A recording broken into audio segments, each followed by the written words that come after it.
Đồn chi na rai ra kan nun lal thu thung vanga riang ka chan hi jin lai u nau len rual du ten sira nolin nu tiang min chon ma se ka lung ngai lo mala ka lo om hiang lili par moi lal i suaga nei ani hallelujah amen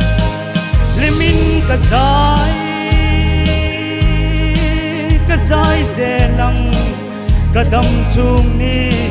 hun rei lo te a lung oi na kim lal i suaga nei si mang ang le chawa karum lain min phasan ngai lo kata na rin om si aram thiang lim ma chuan min ten nge yang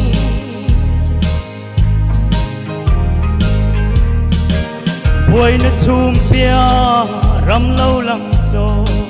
chan dam tu le angel te an le na dai tla len ko la eng ria ye ro mai asam lung aleng e ka sing num dam lai ni aloral hun na chua thu thung thiang lim wangin ka thleng veang limin ka sai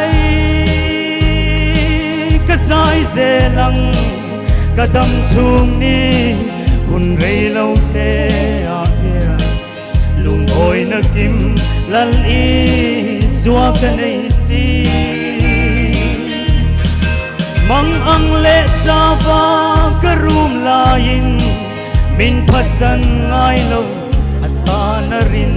om si aram thiang lim ma chuan min then nge yang hallelujah amen hallelujah hallelujah amen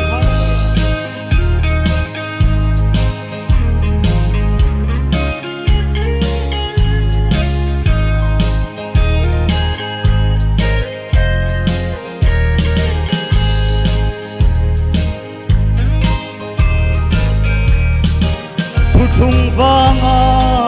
si om tuar nu vam ro lung mual pian lei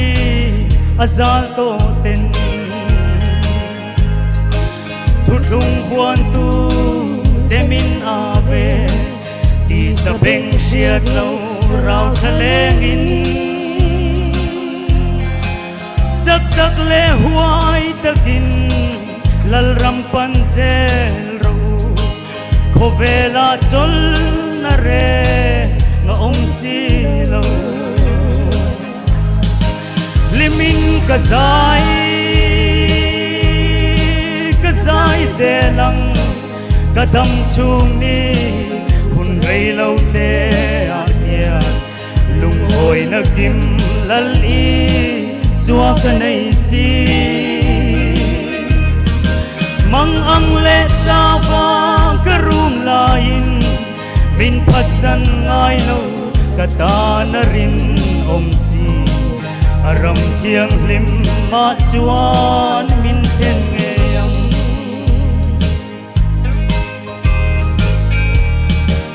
buai na chum pia ram lo lang so chan dam tu le angel te an le na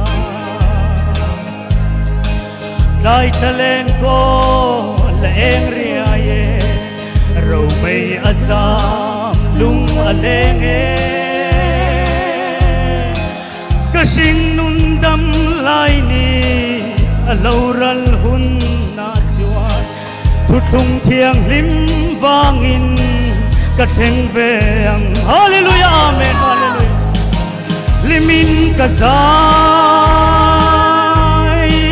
kazai zelang kadam chung ni hun rei lo te a